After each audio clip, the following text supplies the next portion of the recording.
people where they are. Black people had Africa, that big old continent over there. They never built one boat that was seaworthy, not one. There's not one monument in Africa, in all of Africa. I know you're talking about Egypt. Egypt is not Africa. There are no great cities that were built. Even before the first colonization of white people coming to the shores of Africa or the slave ships, black men built nothing. No sewer system, no houses above one level, and none of them made out of stone. All of them made out of grass and wood. Black men, before the white man ever got to Africa. The worst thing that could ever happen to South Africa was when they gave it to Nelson Mandela and black folk. That was a great nation. Now, notwithstanding apartheid was wrong, we all know it's wrong. I'm against it. There should have been some other resolution, though, than turning it over to Nelson Mandela.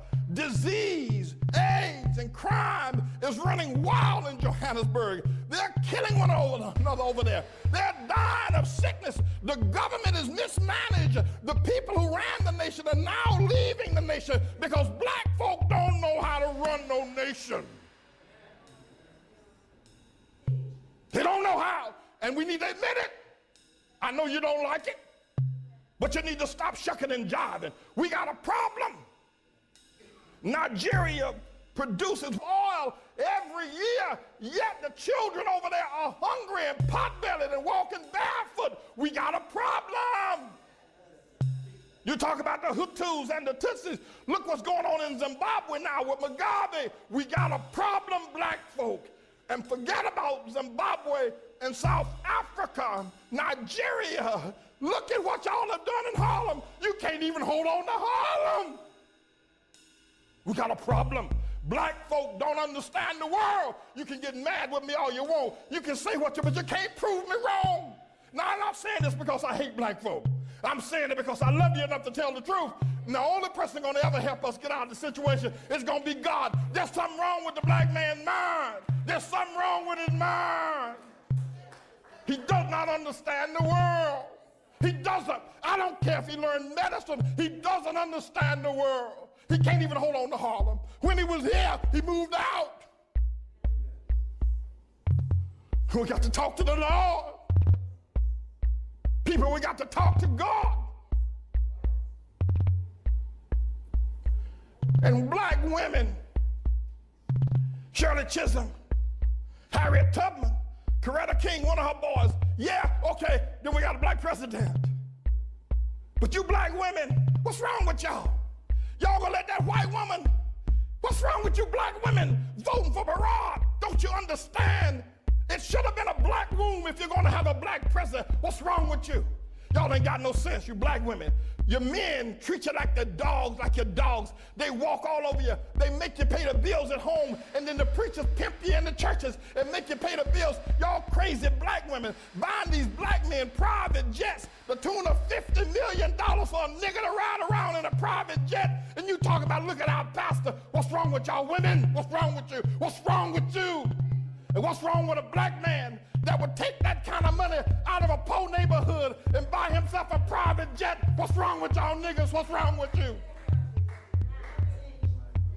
What's wrong with you, black women? What's wrong with you voting for Barack Obama? What's wrong with you?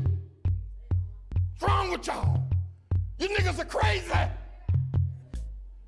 Black people, let me tell y'all something. If you don't ever hear me say preach again, they can kill me tomorrow. But let me tell you something. We're not going to ever get anywhere until we look into the mind of a black man.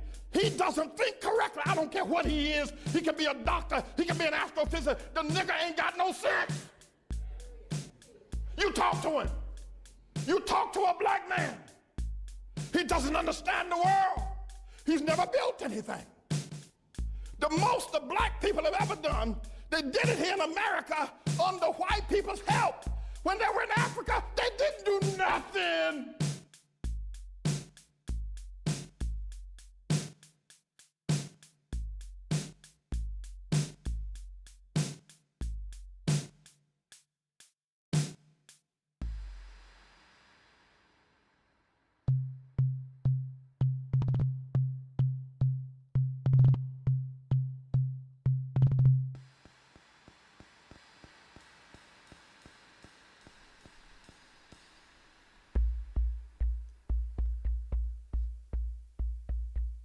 Well, thank you, Pastor Manning, and thank you everyone for tuning in.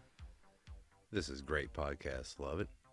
I'm Deacon Ray, and that was a clip from a sermon by Dr. Pastor David Manning of Atla Ministries up in Harlem, New York. But thank you everybody for tuning in. Is the world burning? Are they pushing those vaccines on you hard?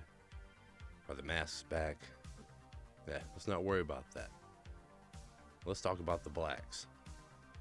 And more specifically, the relationship between the blacks and the Jews.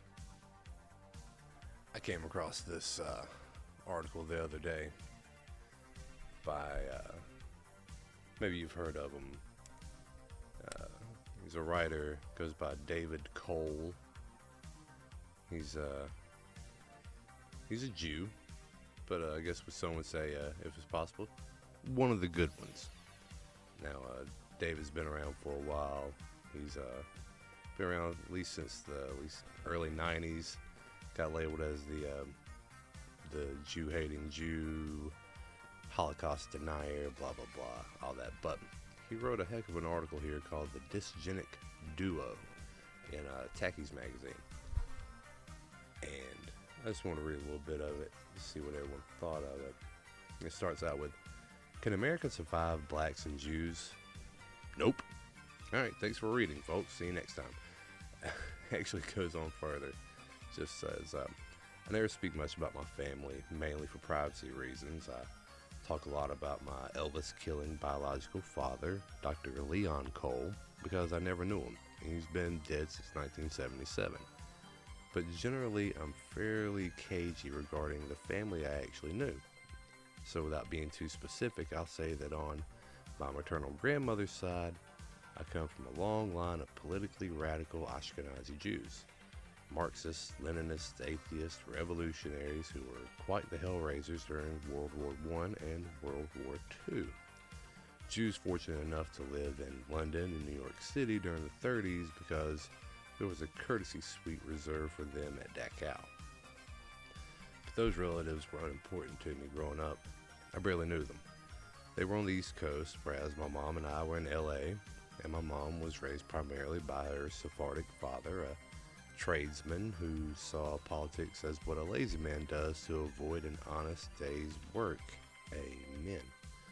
Well, he reared me in a household devoid of ideology, so growing up, I was not in any way influenced by the radicalism in my family tree. Yet by age 22, I've become an internationally reviled politically radical Jew. Indeed, according to the ADL, I was the most radical of them all, in a bad way. Now, how did that happen? I didn't plan it. I wasn't consciously following in anyone's footsteps. I'd never been indoctrinated as a child. As I said, the radicals in my family were far off ghosts from me. Was I fated, or perhaps a better word is prone to this outcome? Was I as predestined for my lot as DeMarcus in Detroit is guaranteed to have 3 felonies by the age of 20? I'm not going to argue nature versus nurture. That's Steve Saylor's job, but I know what I've seen, and the revolutionary predilection so prevalent in Ashkenazi Jews is damn hard to cleanse from the bloodline. Here in LA, our local Rosa Luxemburg is named Melina Abdullah. She leads our hometown Black Lives Matter's terror cell.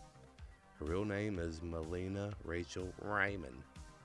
Her daddy is self-proclaimed Trotskyist John Ryman, and her grandpappy was Hans Stenicki, aka Gunther Ryman, a German Jewish communist agitator implicated in the Reichstag fire, who fled to New York City almost assuredly knew one of my great uncles. Now, Melina, a tenured professor in Pan-African Studies at Cal State LA, because, of course, is biracial. Her paternal Trotsky had the hot ski for some urban contemporary, alright, we're not going to use that word. And last week she tried to whip up a little riot outside of Trader Joe's in Silver Lake, where in 2008, a 28-year-old black thug who had just shot his 76-year-old grandmother and 17-year-old girlfriend, was cornered by LAPD after a car chase. Two female cops, one of them was Asian, returned fire, and when the thug shot at him, the police accidentally struck the store's manager, a young Mexican woman. So there was Melina Oingo Boingo, chanting and davening and trying to raise hell, but it didn't take. Wrong terrain. Not enough blacks to create violence. Too many feminists uncomfortable with drawing attention to female officers going crazy. And Mexicans were too busy working. So what happened was a pathetic sit-in. Now, to be fair, Melina is an extreme case study in inherited Jewish radicalism, as myself. But still, it's kind of a joke on the far right. But like all good jokes, it's rooted in truth. Every damn time. Every time there's some new anti-Western, anti-white movement, policy, theory, or artistic endeavor, there are Jews somewhere in the chain. Usually at the top. There's a core of Jewish American community that will never stop being revolutionary. They may do it from a street corner, or from the safety of a tenured professorship, or from a Hollywood studio, or from the comfort of their own home writing checks to the DNC or some Soros PAC. But it's a trait that's continually passed down. They may not even know what they're revolting against or why, but consciously understood or not, the target's always going to be stability. The system, as best represented by white Western civilization. You can argue genes, you can argue culture, but the Jewish predilection for revolution seems as predictable as the Ashkenazi high IQ. I think it's easier. Side note, it's easier explained, in the Bible. God said he's going to bail them. He said they'd been given away, they were the sons of Satan. But, let him continue. It's what Dominic Cummings calls Ashkenazi Jewish specialness. Who cares? Blah, blah, blah. I'm going to cure... So there's two Jews at opposite ends of the world might wake up and say, I'm going to cure polio. On the other day, a Jew might say, I'm going to create communism.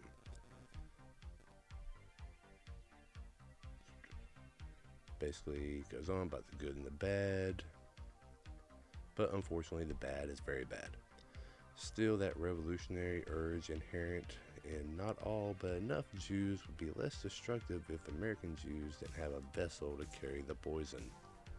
Yeah, let's get started. And the vessel is blacks. Jews are too well off to claim they need revolution to liberate themselves. Yeah, Jewish political activists are prime advocates of open borders, but let's be honest. The Chinese don't need the Jewish help. They got the intellectual goods and money and clannishness and devious minds to succeed on their own. And Mexicans, well, Jews may import them, but so far it's been hard for the Jewish leftist demagogues to figure out what to do with them once they're here. Now, when I speak of blacks as vessels, this is David speaking, the Jewish revolutionary mischief, what I mean is that Jews who always couch their revolutionary urges in the rhetoric of do-goodism need a group they can claim to be fighting for. A helpless, hapless group whose plight can never improve, thus giving permanent revolutionaries the permanent losers through whom to wage their permanent war. Jews are not placated by their own success. If only they were mollified by material success, but no, there's an impulse not satisfied by mere prosperity. They need the struggle. If they're no longer the ones struggling, they need a proxy who is. Just as there's a core of Jews who will never stop being revolutionaries, there's a core of blacks who will never stop being criminals and underachievers. I'm not talking about all blacks, but at the core of the community exists an unsalvageable rot. Low IQ, low impulse control, and high criminality. Damn, David. The core of blacks will always give that core of Jews conduit for the revolutionary compulsions.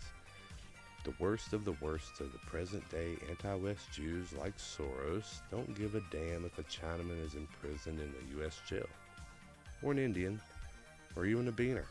because those groups, even with all immigration pushed for by leftist Jews, would fundamentally change America, but not sink it as an entity. Don't get me wrong, they changed it in a bad way. An Asianized America would no longer be America, but it'd function.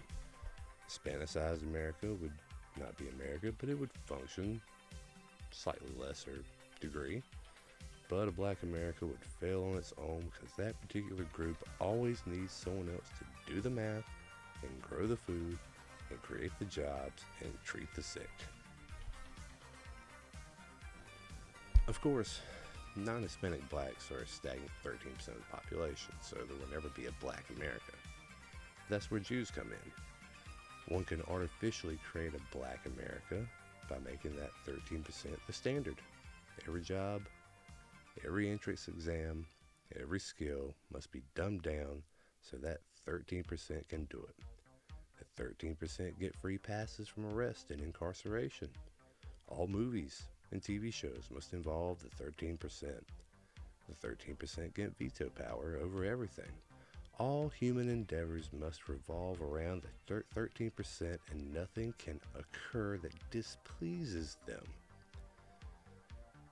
Blacks have become America's Poochie. Whenever Poochie's not on screen, all the other characters should be asking, where's Poochie?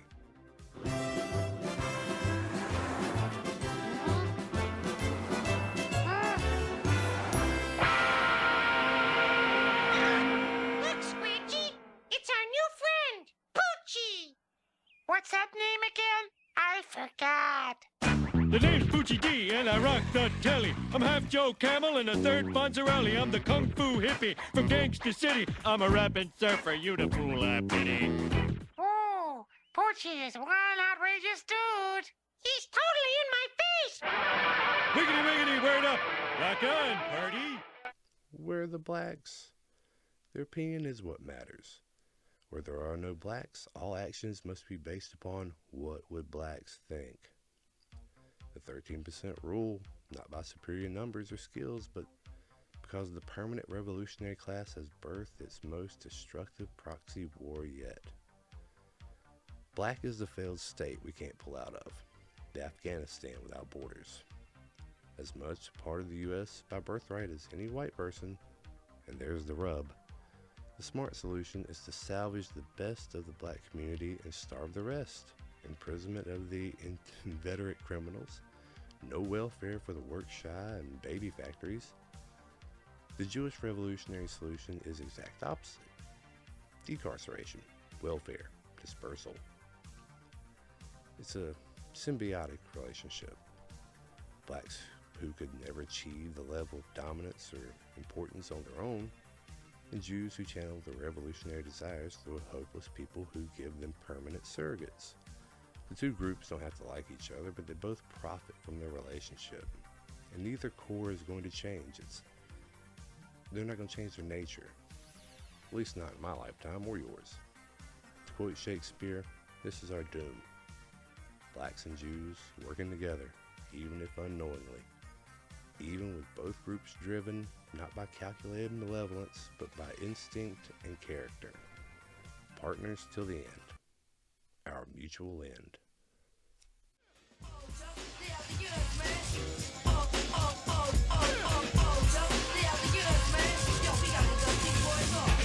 Crucifixion ain't no fiction. So-called chosen, frozen, apology made to whoever pleases. Still they got me like Jesus. I'd rather sing, bring, think, reminisce about a brother while I'm in sync. Every brother ain't a brother, cause a color just as well could be undercover backstab. Grab the flag from the back of the lab, told the rap, get off the rag.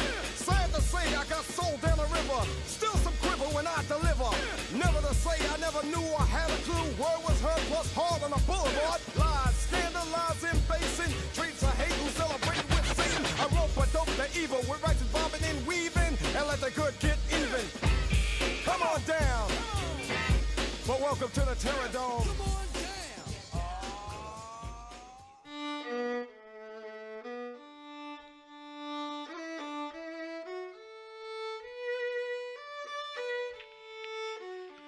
In these trying times, it's not uncommon to be concerned about the future.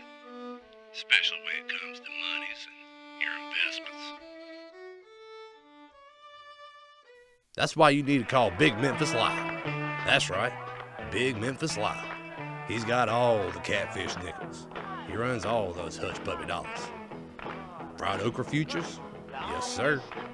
Barbecue bonds? You know it. You worried about payments on that double wide you bought for that gal you met down in Mobile? Call Big Memphis Lyle. Not sure you can pay the rent? Bank wants to put a judgment on that F-150? Call Big Memphis Lyle. He'll solve all your needs. Go ahead, call him. 1-800-BIG-MEMPHIS. Or just drive on down to Memphis. Ask around. Go to the Mid-South Coliseum. Ask the rats. Everybody knows Big Memphis Lyle. You can find him on the interwebs at deep.dark.web.big.memphis or on the Twitter at pleasant_monk. You tell him the good deacon sent you.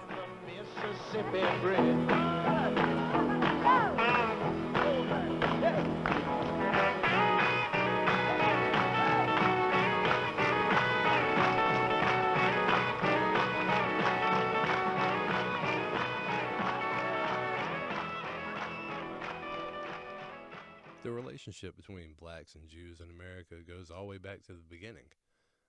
Go back to the transatlantic slave trade. If you Google it, it'll say how much the Portuguese dominated the slave trade, but we all know that was just Sephardic Jews. They go to Africa, make deals with mostly Hutu and Tutsi tribal chiefs who had conquered and taken in Bantu slaves, and they got shipped over to the West Indies, all the islands, then made it to mainland America. Now 90% went to South America, which no one ever seems to want to bring up, but the number they're guessing is somewhere between 10 and 12 million. But let's listen to the words of who some consider to be the based right-wing black man of the 20th century, Malcolm X. The same white liberals who used to praise you for your patient, nonviolent approach have now become openly impatient and violent themselves in defense of their own jobs. Not only in the South, but also in the North, right here in New York City. While they were busting heads out in Brooklyn. They were busting heads out in Long Island. They were busting heads up in the Bronx. White teenagers came out in sheets. Ku Klux Klan, not in Georgia, but right up there in, not down south, but down in the Bronx. White teenagers came out there burning crosses to let you know that this white man here is no different from that white man down there.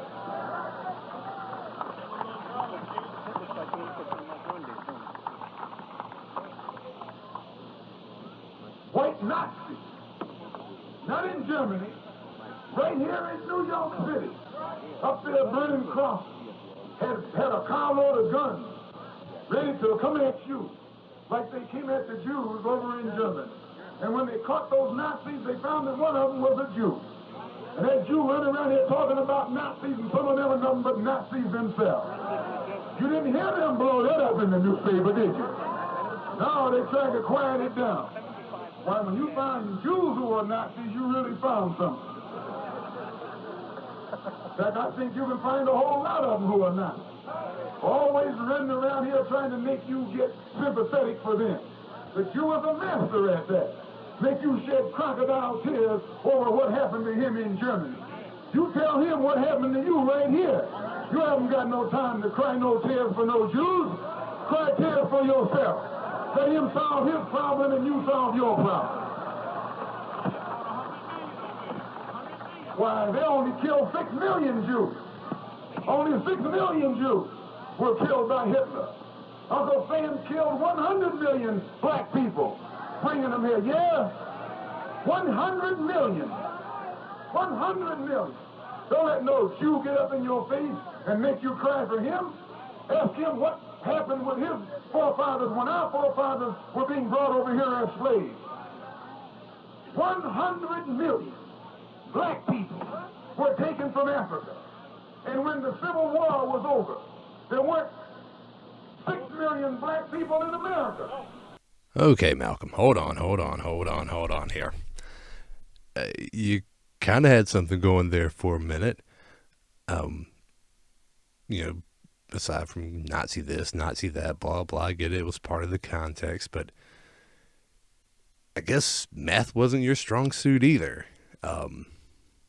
Now, I know Jews fudged on the numbers, possibly, with the whole deal going over there in Europe, but 100 million from Africa. Now, I know you want to put over white people as the most awesome race that ever existed, and, 10 to 12 million is pretty substantial considering, the technology available and the boats they were using. And I mean, that's productive and big goals to accomplish.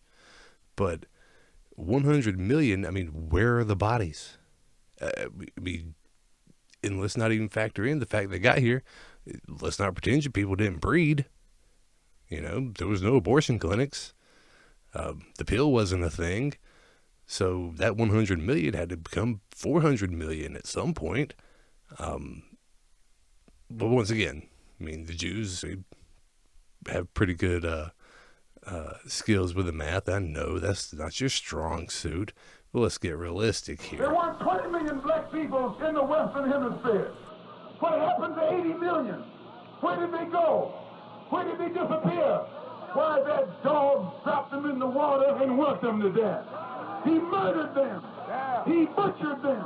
He mutilated them. I mean 80 million of your and my forefathers. And you think that God is going to forgive him for that? No. You might be dumb enough to forgive him for it, but God won't forgive him for it. Okay, Malcolm, you want to talk about God now. Consider this, that maybe those Africans were so far departed from God that the only way he could bring them back, bring your people back even close into him, was for them to be brought over to the West, for Christians to give the gospel to them while they were enslaved. Maybe there was no other way to get it to them. Now think about how many of your ancestors came before you that were so far from God that they had no civilization whatsoever. Maybe that was what they were owed. God allowed it to happen. He allowed it to happen to the Jews for good reason. So before you start, talking about God not approving of this, God not getting over it, he gave strict rules in Leviticus on how to treat your slaves. And America prospered over that. And black people prospered over it. Doing better than any blacks, at least as far as Western Africa goes. Where's a thank you?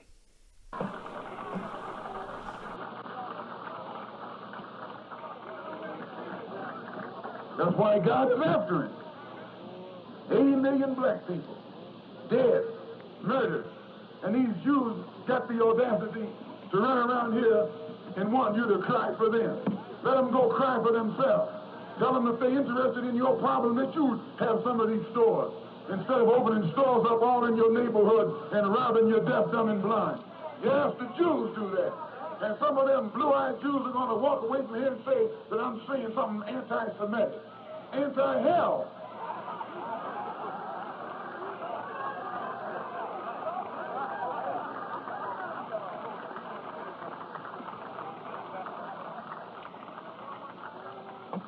It is Jews right here in Harlem who run these whiskey stores that get you drunk. It is Jews that run these old run-down stores that sell you bad food. It is Jews who control the economy of Harlem and use it for themselves and for the benefit of Israel. And got nerve enough to walk around here joining some NAACP or CORE and think we're going to be blind to what they're doing to us. No, someone better pull their coat. Now, W.E. Du Bois, or Du Bois, however it would be pronounced, he was a black immigrant from Haiti, an activist. Some of you may know his name. He reported that when he went to the Harlem NAACP, he was the only black man there. Seems like some things never changed.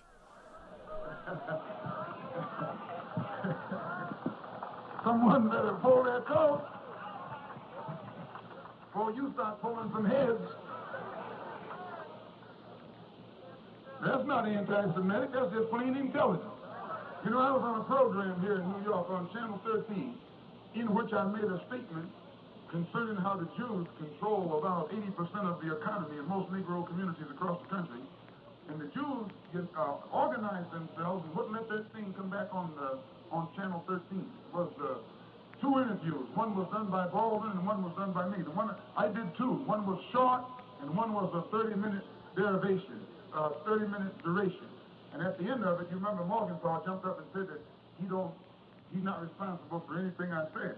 Well, I can understand why he said that, because during that same week, these same old so-called liberal Jews who claim they believe in free speech and all that old kind of stuff, they got together and prevented the showing of that interview again, simply because I had made the statement on that the Jews are the ones who are robbing us and exploiting us up here in Harlem and across the country. Jews believe in censorship more than anybody else. All you got to do is start talking about Jews, and you'll find all the papers will close up on you. They can't take it. They can't take any criticism. They're the most sensitive white people on this earth. They don't like you to talk about them, but they want to talk about everybody else. Well, Malcolm, I guess the more things change, the more they stay the same. Jews and blacks in America have their problems, and they work together. There's always a tiff here and there. It's a back and forth relationship, but no matter what, as long as it continues, the country slowly circles around the drain. But there's good news. We can depart from all the worldly things like this, and we can stand back and look at the truth. You know, while the heathens and the sons of Satan are working together and having their fights, you can be saved by the Lord Jesus Christ, by the blood sacrifice. And we can look and laugh and have an assurance that there's more waiting past this earth, that no matter how bad it gets, that someday we're going to die. We've got a beautiful place to rest in heaven. All you have to do is ask the Lord for your salvation with an open, earnest heart, and believe in the work that Jesus Christ done. I think we're going to call it a show. I'm Deacon Ray. God bless.